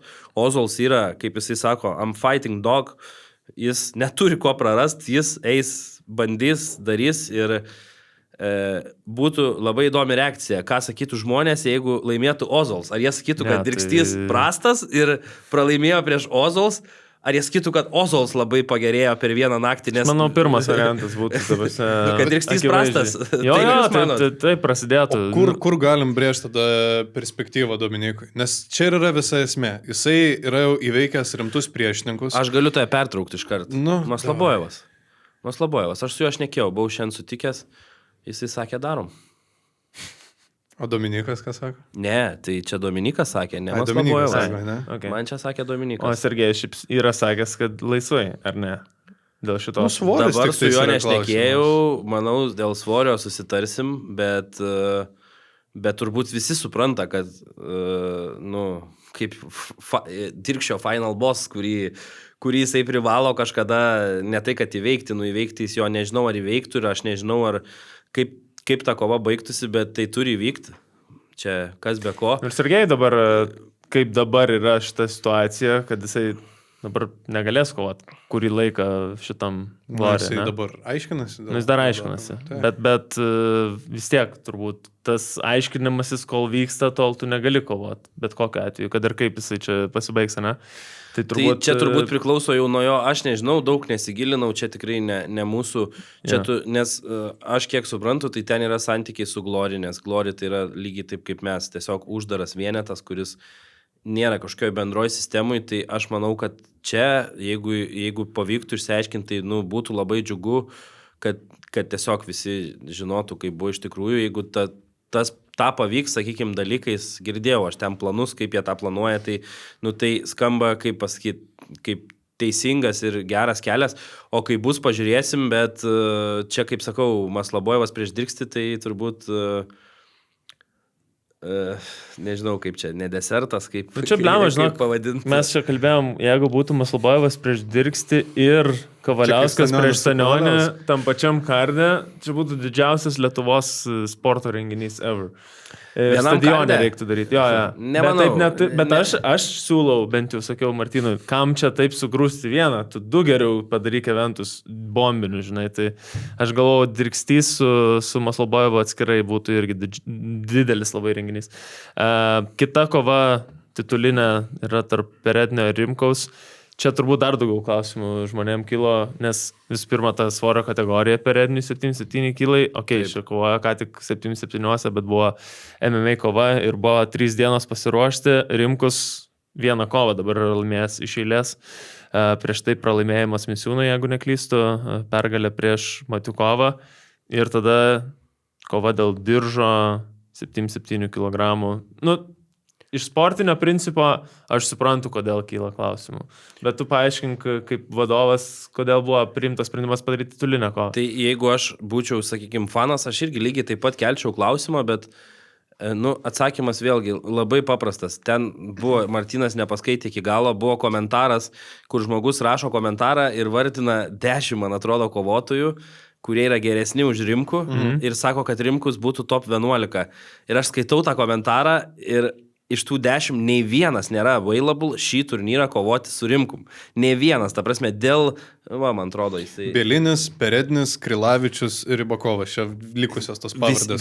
Visi iš eilės, nei vienas, ta prasme, nei vienas nėra available. Ten gal Belinis mes su juo, dabar nežinau, jisai tiesiog nepalaiko artimo ryšio, jisai, nežinau, Vilniui liktais gyvena, tai, bet jis jau ilgą laiką nekovojęs, o Perednis, tai kaip čia pasakyti, jisai turi pas mus užsitarnavęs šį bei tą, o kalbant apie Rimkų, tai lygiai tą patį galim pasakyti, pažiūrėkit, Rimkus turi 10 kovų, kiek kovų jam, kaip ten kiti sako, oi, ten lengvas tas, kiek kovų jis ėjo, tiesiog aš suprantu, jisai pralaimėjo prieš vieną, prieš kitą, bet jisai niekada eina, daro, sako, promautina, kad laimės, kad nugalės ir taip toliau, tai čia aš suprantu, kad galbūt žmonėms skamba, kad čia yra avansų ir panašiai, bet esmė, pirmas dalykas, Rimkus diržo nelaimėjo. Mano akimis, sakykime, jeigu žiūrėtumėm, tai aš net manau, kad šiai dienai Perednis yra galbūt net šioks toks favoritas, nes jam nėra jokio spaudimo.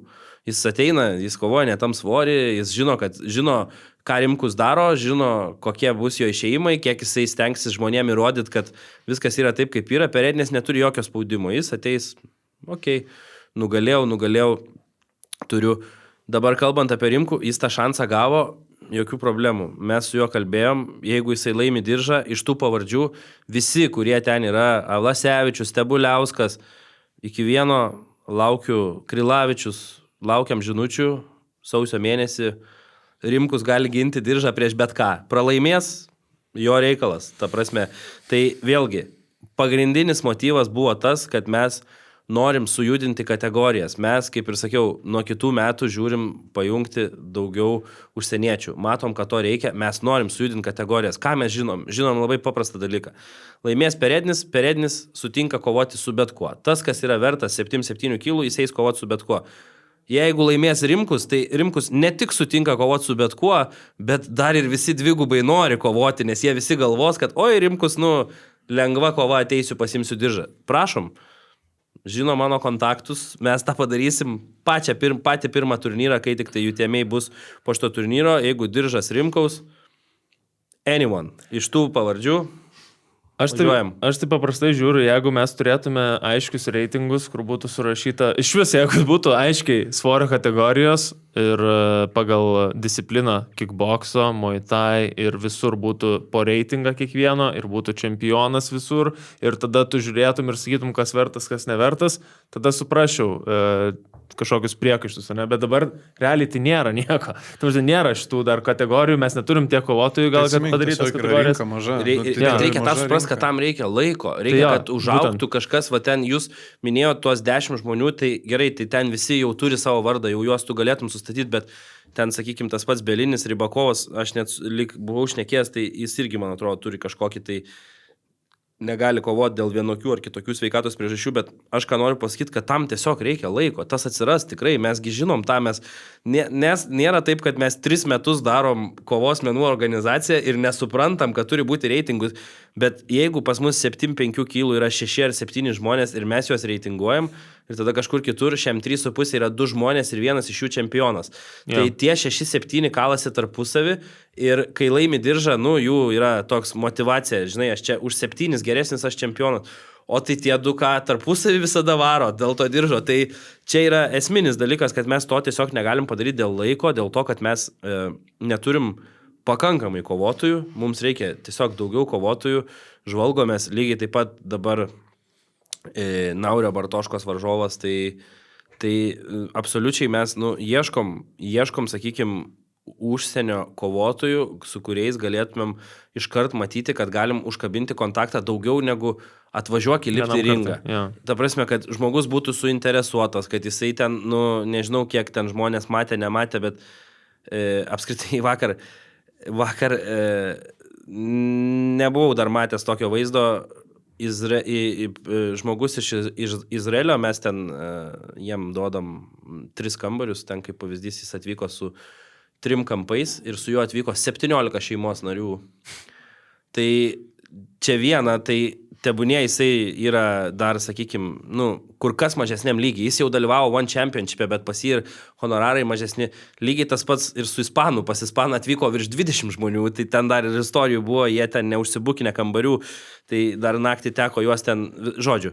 Čia jau mūsų vidiniai dalykai, bet turiu omeny, kad, tai tu matai iškart, kad tai žmonės žiūri kitaip iš tą reikalą, jie gerbė ten, kur važiuoja, jie gerbė mūsų kaip organizaciją ir mes jais rūpinamės ir šiaip aš turbūt labiausiai ir laukiu to Gordon prieš Bartošką, nes Gordonas man, aš su juo nemažai ir pabendrauju ir viską atrodo vaikas žudiko veidu, o Bartoška atrodo tas, kuris visus vaikus galėtų sutvarkyti. Tai toks, man tas matchupas, tai toks, Geras. aš žinau, kad jisai galbūt daugiau patirties muitai ir tas ir anas, bet Bartoška karys ir žiauriai įdomu bus pamatyti, kaip tas, sakykime, Jo, sorry, atrodys. pertrauku, Viktorai, bet šiaip matchmakinė tu vienas visas kovas, ar yra dar žmonių, kur mes nematom? Ta prasme, nes, pavyzdžiui, UFC yra aiškiai vienas vadovas, bet tada yra matchmakeriai po juo, žinai, ir kažkiek jisai, kažkiek kiti sudarnėjo kovas, o kaip yra įtėmiai? Aš turiu partnerių, turiu kas padeda, bet šiaip iš esmės aš sprendžiu pats. Realiai tai dažnai būna, kad su komanda yra komandų žmonių, kurie nori galbūt išgirsti kokios tos kovos, bet kartais būna taip, kad sako, tu taip ilgai nepristatinėk, sako, darom tas kovas, nes vis tiek darysim, nes tai šiaip aš tai daugiau mažiau sprendžiu pats, atsižvelgiu į tai, sakykime, mano iš esmės, sakykime, standartai tai yra, kad apart to ten faktas, kad pardavimai, verslas čia yra svarbu, bet mano vienas iš esminių tai yra žmogiškumas ir kelias, kuriame yra kovotojas, nes jeigu aš matau, kad jisai eina klyskeliais ir jeigu mes tuos pinigus mokam ir jie eina veltui, nes, sorry, bet kai sukovoja 3 kartus ir tu sumoki ten, nežinau, 20 000 per 3,5 mėnesio už tos 3 kartus, bet po to turnyro po 2 savaičių jau reikia avanso už tai, kas bus po pusės metų, tai yra negerai labai, nes tai skamba kaip, sakykime, tokios, tai čia mano asmeniai tokie yra, aš labai noriu, kad jie eitų teisingų kelių, nes kovinis sportas Lietuvoje buvo labai neteisingam kely, daug metų, tai prasideda, kaip jau minėti dalykai, skolos, įsiskolinimai, konfliktai, teistumai, naudojimas jėgos ten, kur tu jos, nes jie gali naudoti tik ringę, vienareikšmiškai, negali jie kitur niekaip. Ir kiti, kaip sako, vienas toks, vienas anoks, taip, bet tą pakeisti reikia labai daug laiko, per kiek laiko išnyksta teistumas, čia yra kompleksiniai dalykai ir mano vienas iš asmenių golų tai yra kažkada pakeisti šitą, kad kažkas sakytų, o blemba, kas pasikeitė tam koviniam sporte, kodėl taip atšviesėjo, kodėl atšviesėjo salės, kodėl atšviesėjo tie patys treneriai, kurie prieš tai yra buvę kovotojai ir, tikrai nieko nei prieš vieną nieko asmeniškai neturiu, bet visi aiškiai žino, kad kovinis sportas Lietuvoje visada buvo sėtinas su kažkokiu tai ten... Ir su kriminaliniu pasauliu. Su kriminaliniu pasauliu, tas pats amžinatilsi, vienas geriausių, turbūt, sakykime, gal ne pagal pasiekimus, ne pagal tą, bet, toks įsimintiniausias kovotojas amžinatilsi Morkevičius. Tai irgi turėjo ten tam tikras sąsajas, bet matom, kad kartais talentas ir taip, kaip jie žiba šalia ringo ar einant į ringą, kartais net užgožia tą visą, sakykime, tą dalyką, bet mūsų tikslas, sakau, ir mano ypač asmeniškai, nes, sakau, tikrai esam tiek išsprendę klausimų ir bėdų, apie kurias tiesiog nepasakojam, tai tas žiauriai motyvuoja, kai tu matai, kad žmogus truputį pakeitė kryptį ir pradėjo eiti. Bet čia jau tu kalbi, žinai, apie tos, kurie jau yra šitam pasauliu, bet aš dar ką matau, kokią įtaką Lietuvos koviniam sportui, tai yra žmonės, kurie nauji ateina į sales ir treniruotis ir panašiai, nes aš, kur einu, pavyzdžiui, Muay Thai ten, Kably, sako, man treneris sako, be jūsų čia nebūtų pilna salė, žinai, nes, po renginio ypatingai, belė koks bumas žmonių prieina ir aš galvoju, kad čia su laiku mes dabar tik tai pradėjo, žinai, tas populiarumas turbūt atnešė tų naujų veidų, tų jaunimo viso. Aš manau, kad nauja karta dabar dar auga, kurios dar nematom ir kai užaugs, kai pamatysim, tai tada bus ta įtaka, kurios negali dabar pamatuosi po 2-3 metų, žinai. Ir čia mano tokia perimas į kitą temą dėl šiaip ilgai amžiškumo šitos organizacijos, kaip ir sakei, Martynai, visą laiką lietuvio su lietuviu nesumečinsi, bet vis tiek reikia kažkaip auginti ir tą jauną kartą, bet to pačiu ir tos pinigus daryti kažkaip, kad išeitų tiem kovotojams sumokėti, ne? Buvo Risingas, pabandymas 2 kartus su Risingu, su Open Ringu, bet, nueidinėjom nuo šito jau. Kaip užsiaugintą kovotojų baseiną normalų? Ta prasme, kad nebūtų gal situacijų, kaip, tarkim, šitas turnyras, kur žmonės, tai kodėl čia tas ar anas kovoja, kad tu turi visą laiką ką įmesti, ta prasme, turi tuos veidus, dėl kurių žmonės nori. Tai apskritai manau, kad Lietuvoje tai yra, toks vienas dar iš negalima tik viskuo skūstis, bet tokia blogesnė dalis tai yra apskritai, sporto sistema visa čia ne tik sakykime, šitam sporte, bet ir aš manau, kad kovinis sportas tiesiog neturi vienos sistemos ten, kur gali jaunimas, kur gali būti ugdomas jaunimas. Tai nueidinėjant nuo Rising temos, tai mes nuėjom nuo tokio formato, kuris yra tarsi dalinis mūsų renginys ir mes turim padeliverinti kažką prie Utmos, bet tuo pačiu paimti 20 ar 30 kovotojų, kurių niekas nežino ir kuriuos mes tik norim auginti, mes pamatėm, kad tai neveiks ilgoj perspektyvai, bet esmė, kad mes labai apie tai galvojam ir čia vien dėl finansinių dalykų? Ne tik dėl finansinių, o dėl to, kad finansiniai, tai kaip finansiniai, gali sugalvoti visada kažką, bet čia yra dėl to, nes tiesiog produktai skiriasi. Ta prasme, ten, kur kovoja žmonės, kurie yra nepatyrę, jie negali iš karto gauti pirmą kartą jau viso apšvietimo, visų LED ekranų ir jų negali būti dar, pagal visus jie turi biškį pajausti, jie turi, kaip pasakyti, mėgėjų karjeros tam ir yra, gavai malkų, važiuoji namo, treniruojas, grįžti ir niekas nesužinos niekada, kad tu ten gavai malkų savaitgalį. Skirtingi modeliai yra, pavyzdžiui, UFC, jie pasiema jau žmonės arba iš kitų organizacijų, kur jie ten gali užaugti mažesnėse šviesose, pavadinkim taip, arba jie turi savo atskirus labai didelius modelius, kur jie išsitraukia kovotojus. Cage Warriors. Tai yra Contender Series, tai yra Toughas, The Ultimate Fighter, visas TV show, yra tam sukurtas visas TV show, kad tos jaunus talentus pertraukt, kažkaip juos permalt per tą komerciją ir panašiai.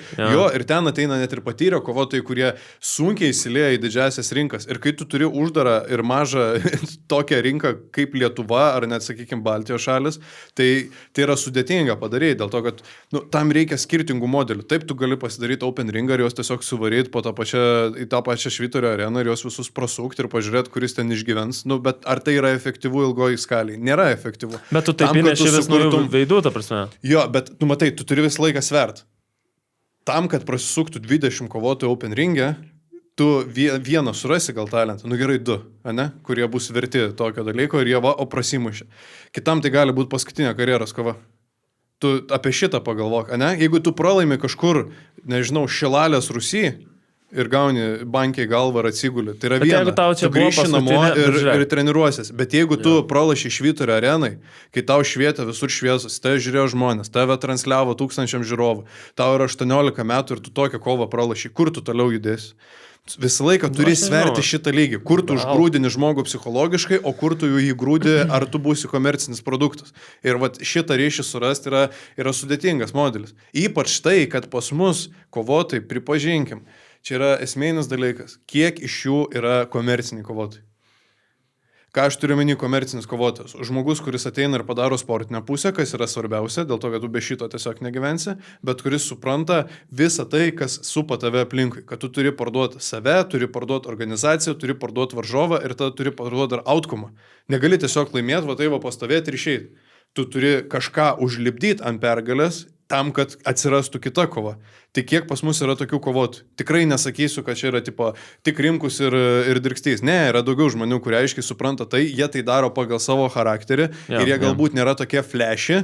Bet ir gerai, nes jeigu visi būtų Rimkenzo, visi būtų jausis, nesąmonė būtų. Mes visada ant to ir skatinam, kad tai mes tikrai niekada neprašom būti ten, būkite kaip Dirkstys ar būkite kaip... Ne.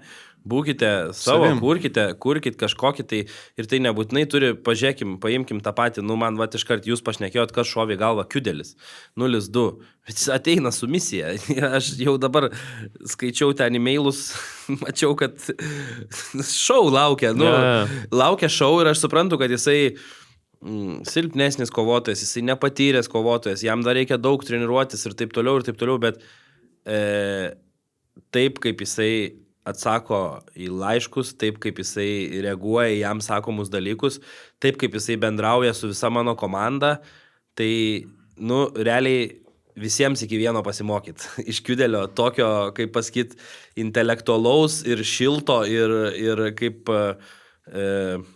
normalaus kontakto su visais ir noris padėti, tiesiog noris padėti realiai. Kiudelis, tai ten aš girdėjau istorijas, važiuoja dirbti, ten į užsienį, dabar sako nebevažiuoja, nes Utma padeda, nebereik dirbti, gali kovoti, tai man tokį dalyką išgirsti ir matyti, jo, suprantu, galbūt iš jo ir nebūtinai kažkas bus, bet duoti šansą ir galbūt tai yra vegai, galbūt jisai, kaip čia pasakyti, pramuš, jisai jaunas ir neturi patirties ir kitas dalykas, aš jam abu kartus, nebuvo tiesiog situacija vėlgi tokia, niekada mes nenorėtumėm tokiam kaip Kiudeliui paimti, duoti kuo stipresnį, tipo, nugalėkit Kiudelį kuo stipriau, ne, bet taip susidėliojo situacija, jisai norėjo galimybės, jisai ėjo, dabar, manau, jisai gavo tikrai savęs vertą bičiuką, kuris tikrai labai geras yra MMA kovotojas, čia yra kickboksas ir manau, kad tikrai bus smagi, faina kova ir nežinau, kas laimės, tebūnie laimi draugystę ar kažkuris iš jų, bet smagu už tokius kovotojus ir smagu, kad bent kažką galima jiems pridėti ir kaip sakau, galbūt tai yra visgai, galbūt tai yra šis vaikinas. Su šito eventu realiai užsidarys kaip ir sezonas 2025 metų, bus padaryti visi renginiai ir eisim į kitus metus. Dabar du dalykai, tai visų pirma, dėl bokso renginių. Ar čia buvo vienetiniai reikalai su Stanioniu ir su Kavaliausku? Ar mes galim kažką dar tikėtis, kad kažkada vėl bus statoma ant Stanionio ar ant Kavaliausko, ar dabar dar per anksti, nes dar nežinai, kaip baigsis Kavaliausko kova, nežinai, kaip Stanionis ką toliau darys. Ar Kavaliausko kova, kai besibaigtų, tai kažkam bus tas diržas, kažkam jį reikės ginti. Bet tai vis tiek bus tos IBU organizacijos diržas, teoriškai. IBU nėra organizacija, yra, sakykime, visas Europos šalis jungianti organizacija, kuri yra atsakinga už profesionalų boksą kiekvienoje šalyje atskirai. Tai, o apie Stanionį Kavaliauską, tai faktas, čia aš ir pats girdžiu ir matau ir tą, tai aš kiek kalbėjau, tai green light iš abiejų pusių. Vienintelis dalykas tai yra sąlygos ir šitas dalykas tai čia vėlgi mes kažko išskirtinio jiems pasiūlyti negalim, mes galim pasiūlyti širdį, energiją ir tą, ką atneša Lietuvos kovinio sporto fanai ir tas pats Maslabojevas su Dirkšiu, Stanionis su Kavaliausku, dar kartą pasikartosiu turbūt jau pabaigai viso šito reikalo. Taip, kaip jūs vartojat UTMA turinį, taip, kaip žmonės žiūri mūsų transliacijas, taip, kaip ateina į arenas, tokie šansai ir pamatyti šitas kovas.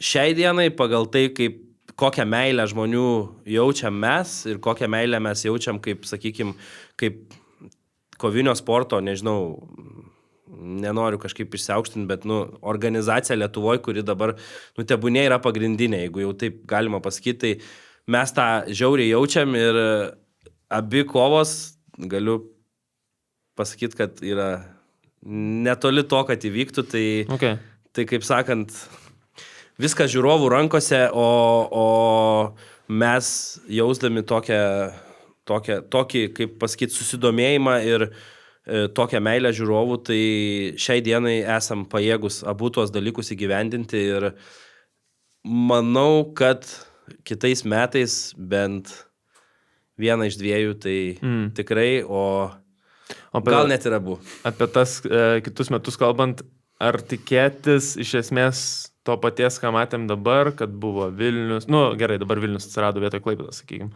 Tai Vilnius, Kaunas iki balandžio nuo sausio ir tada pertraukėlė vasarą ir vėl taip pat nuo rugsėjo iki lapkričio, kažką tokio įsivaizduoti reikia. Taip, vasarą šiaip pertraukėlės mes planuojam nedaryti, nes turim, ką kalbėjot apie, ką turi UFC, tai šiaip esam sumastę panašų modelį, bet kol kas ten deramės su tuo, kas transliuotų, deramės kaip tai padaryti, tą norim daryti Tailande, nes esam ten jau ir šiaip darę projektų porą, bet ir manau, kad tai yra absoliuti stotelė kovotojams ir nežinau, daryti, whatever, kas tai būtų, ar stovyklą, ar išlikimo stovyklą, ar va tokį, tai mes turim... Mes turim tam tikrą idėją, bet kol kas jos nesam iki galo išvystę, nes mes šitą dalyką norėtumėm padaryti tam, kad iškelt kovotojus, kurių niekas nežino, bet tam, kad kaip Lietuvoje atsirėmi tą, tai tau reikia rėmėjų, tau reikia, kad tą dalyką kažkas nupirktų, rėmėjai ir tas, kas nupirktų, nori veidų. Tai čia toks, va čia mes atsidūrėme tokį, kaip čia pasakyti, bottlenecką, nes mūsų vidinis golas yra per šitą parodyti kažkokius, tai sakykim, kurie galite, nežinau, per 2-3 savaitės įrodyti savo pajėgumą ir, ten po to, tarkim, Utmui kovoja jau esminę kovą, jau ten tos visos stovyklos, bet čia va toks... Jeigu Rimkienzo ir Drikstys tampa čempionais, pasistatai juos kaip kapitonus, ką daro UFC su TAF ir ką, už šitų neparduos? Kapitonai irgi turi sukovoti gale, žinai, va čia... Ar sukovoja Chandleris su McGregor? Tai kitos aplinkybės, bet šiaip aš manau, kad, ta prasme, jeigu trūksta veidų, paėmė juos kaip trenerius, ir tada, jeigu įmanoma dar juos, kad jie sukovotų, tai čia iš viso tada būtų kosmosas. Tai mes turim šitą idėją, bet dar ties ją dirbam, pažiūrėsim, ar viskas gausis.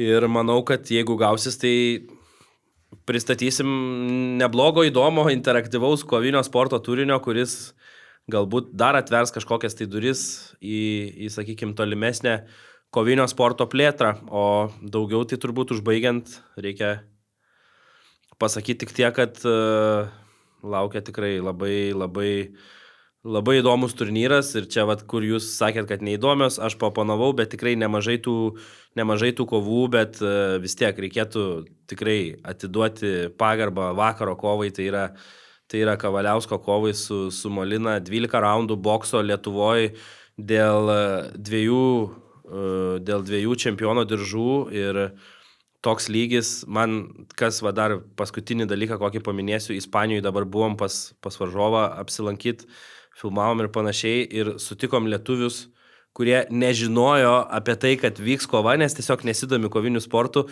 bet iš kitų draugų žinojo.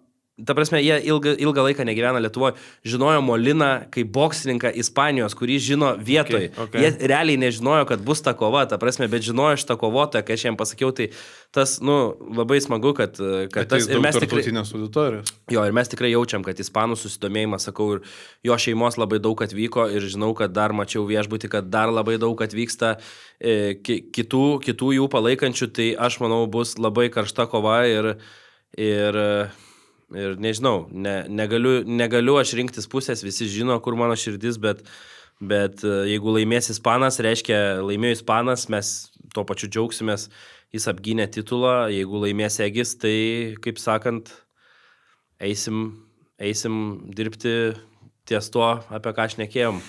Vieną arba 2 kovom kitais metais.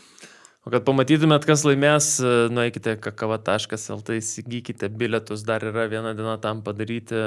Lapkričio 28 dieną Kauno Žalgirio arena ir, aišku, jeigu jau ten nesugebėsite atvykti į areną, tai yra utm.lt, kur galite įsigyti tiesioginę transliaciją, komentuosime su Martynu angliškai, komentuos Tautvydas su Mantu lietuviškai, jeigu norėsit, žodžiu, galėsit pasirinkti. Tai va.